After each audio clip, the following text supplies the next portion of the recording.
अब ये कुछ चौपाई ऐसी हैं, इनको कुछ लोग छेपक मानते हैं। छेपक माने कि ये प्रसंग में तो कहीं कुछ तुक बैठती नहीं है, पर यहाँ ये लिख दी गई, पर छेपक नहीं है। अब यहाँ एक प्रश्न जरूर है आचार्य, कवि अलिखित गति बेशु विरागी।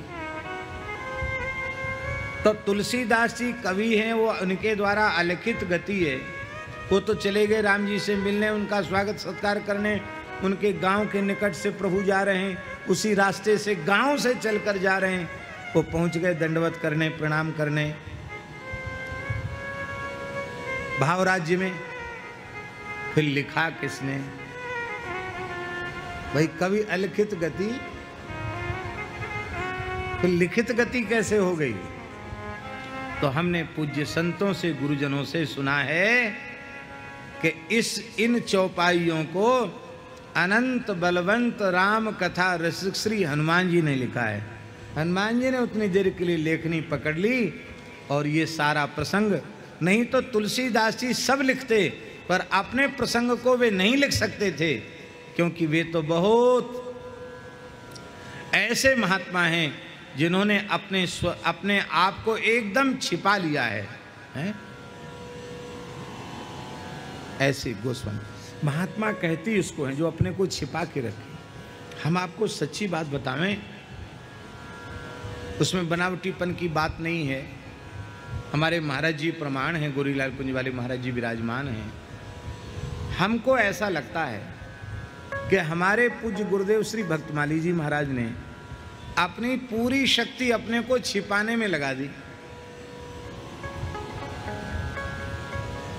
अपने संगोपन में अपनी शक्ति को लगा दिया। उनको लोग पहचान ही नहीं सके कि वे ऐसे दिव्य जीवन मुक्त महापुरुष थे। उनको लोग पहचान नहीं सके। परम रसिक, दैन्य की सहजता सरलता की साक्षात मूर्ति, कोई न बतावे तो समझ में ही नहीं आवे कि ये महात्मा है। और सामर्थ्य कैसी थी, सब बात सबके बीच में कहने योग्य नहीं होती है, लेकिन गुरुजन बैठे हैं, महापुरुष बैठे हैं, इसलिए हम एक संकेत मात्र दे रहे हैं। घटनाएं तो ऐसी हैं कि सबके बीच में कहने योग्य है नहीं, और हम कहते भी नहीं हैं। वृंदावन की बात है महाराज जी, हमने निश्चय किया गुरुदेव की कृपा से कि हम प्रतिदिन सावन मास में गोपीश्वर महादेव जी को जल चढ़ाएं, और नित्य जमुना जी जाते, जमुना जी से जल भर के लाते, गोपीश्वर जी को चढ़ाते। नमस्ते रुद्रमन्यव उतो तेखवे नमः 16 मंत्र ये बोल करके, और आ ई उण रुद्रक ए ओंग ये 14 सूत्र बोल करके उनको जल चढ़ाते। भीड़ रहती तो ज़्यादा उतना समय वहाँ रहता नहीं, और सोमवार सोमवार थोड़ा बिल्व पत्र पुष्प आदि ले आते, वैसे रोज जल चढ़ाते। अब जिस दिन श्रावण पूर्णिमा का समय आने वाला था, और हमारे शरीर में इतना तेज ज्वर हो गया, बुखार हो गया, कि श्रावण पूर्णिमा के दिन भी हम उठ ही नहीं सके। बहुत तेज जाड़ा देकर बुखार आया, और श्रावणी में भी नहीं जा सके। इतने बुखार में श्रावणी में कैसे जाएं? श्रावणी चूक गई, बड़ी पीड़ा मन में हुई कि क्या पाप उदय हुआ। अरे हमारा कम से कम एक दिन, तबीयत तो और 2-3 दिन से ही खराब थी, लेकिन हम फिर भी स्नान और जल चढ़ाना छोड़ नहीं रहे थे। उस दिन ज़्यादा तेज हो गया बुखार, उठ नहीं पाए, नियम चूक गया। मन में बड़ी पीड़ा हुई नियम चूकने की, बहुत पीड़ा हुई, और न कहीं जा पाए। रात्रि में लगभग 9:30-10 बज रहा होगा, तो हम लेटे थे, बुखार कुछ उतर गया था, गोली वगैरह खाई तो कुछ पसीना आया, बुखार उतर गया, कम हुआ। कमजोरी का अनुभव बहुत हो रहा था, बुखार उस समय आता भी ज़्यादा था। तो महाराज जी के चरणों में ही हमारा आसन रहता था। तो महाराज जी ने कहा, पंडित जी तबीयत कैसी है?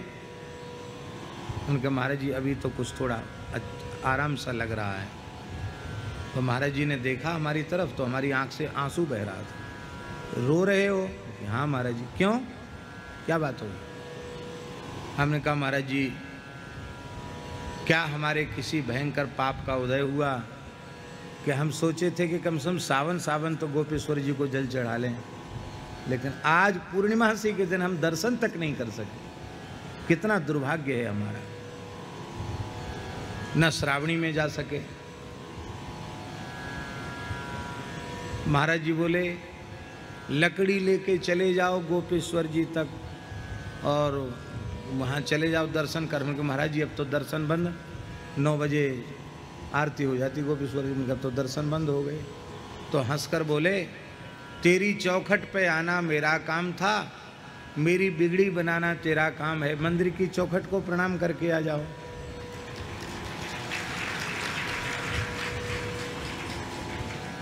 ऐसी बोले सर, तेरी चौखट पे आना मेरा काम था और मेरी बिगड़ी बनाना तेरा काम है।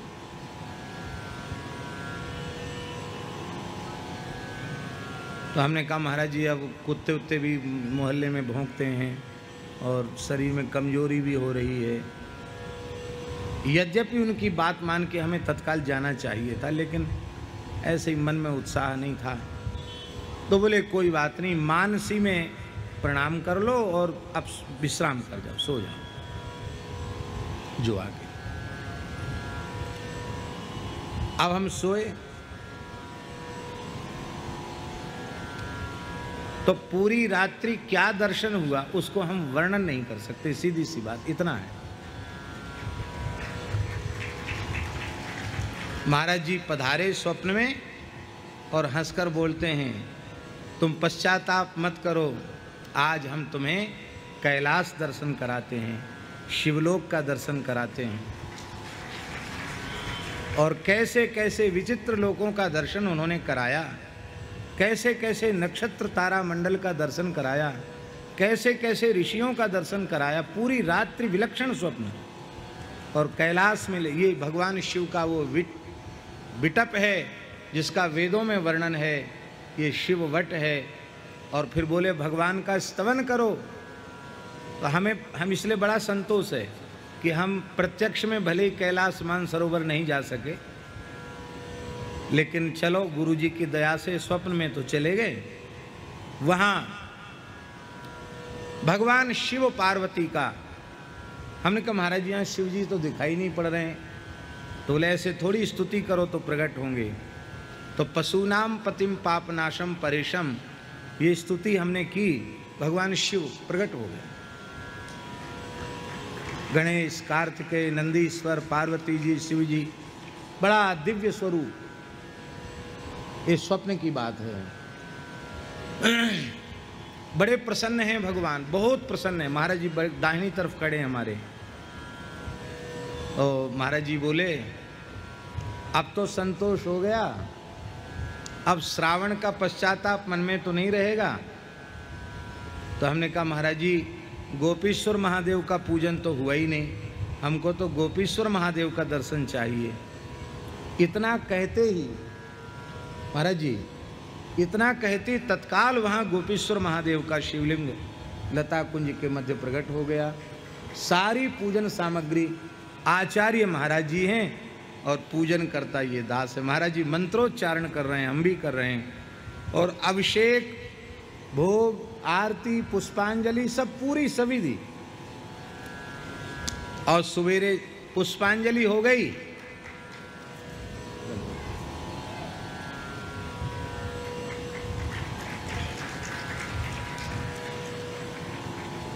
हम लोग बड़े भाग्यशाली हैं। शिव जी की चर्चा चल रही थी तो शिवरूप भानुपुरा पीठाधीश्वर जगतगुरु शंकराचार्य श्री स्वामी ज्ञानानंद तीर्थ जी महाराज कृपा करके पधारे हैं। हम उनके चरणों में प्रणाम करते हैं। श्री वृंदावन बिहारी लाल की जय। अब एक विलक्षण बात बता रहे हैं आपको कि ठीक सवेरे 4 बज रहे हैं और महाराज जी ऐसे सिर पे हाथ धर के बोल रहे हैं, मेरे तकिया के पास बैठे हैं, सिर पे हाथ धर के बोले, पंडित जी अब सिर में दर्द तो नहीं है, बुखार ठीक तो है, श्री राम जय जय राम, श्री सीताराम। नेत्र खोले, महाराज जी वहीं बैठे हैं। तो हमको ऐसा लगता है कि वो वहीं सिरहाने बैठ कर के सब लीला दिखा रहे थे। हमने जब साष्टांग प्रणाम किया और कहना चाहा कि कुछ ऐसा, बोले नहीं, सवेरे सवेरे बातचीत में समय नष्ट नहीं करना चाहिए। अब तुम तबीयत ठीक है तो स्नान ध्यान करो, संध्योपासन करो, जप करो, ये सब जो है सवेरे सवेरे बातचीत नहीं करनी चाहिए। कुछ कहने भी नहीं दिया। ये बात ये भीड़ में कहने की नहीं है, लेकिन ये पूज्य गुरुजन बैठे हैं, हम केवल ये तो बहुत मामूली एक संकेत मात्र कर रहे हैं। ऐसी सामर्थ्य उन दिव्य महापुरुष की थी जो अपात्र कुपात्र को भी अपने संकल्प से तत्काल जहां चाहे वहां पहुंचा दें।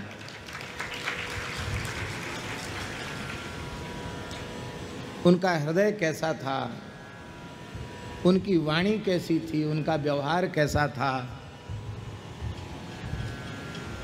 गोरीलाल कुंज में दास की कथा हुई, महाराज जी ने महाराज जी को बुलाया, कैसे ऐसे बैठ गए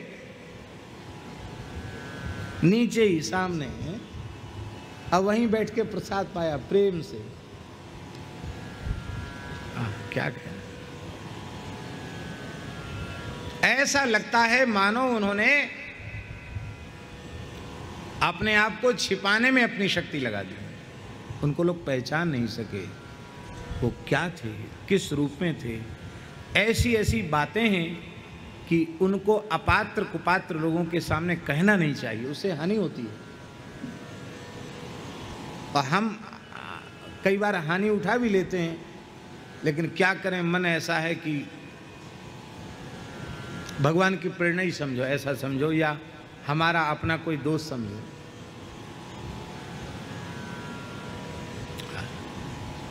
धन्य है। ये बात हम क्यों कह रहे हैं? इसलिए कह रहे हैं कि गोस्वामी तुलसीदास जी महाराज, जिनके लिए भविष्य पुराण में भगवान व्यास कह रहे हैं, वाल्मीकि तुलसीदास कलौ खलु भविष्यति, जिनके लिए नाभा गोस्वामी जी घोषणा कर रहे हैं, कलि कुटिल जीव निस्तार हित वाल्मीकि तुलसी भयो। और वे तुलसीदास जी महाराज अपनी संपूर्ण शक्ति अपने को छिपाने में लगा रहे हैं। ये संतों का स्वभाव होता है। श्री वृंदावन बिहारी लाल।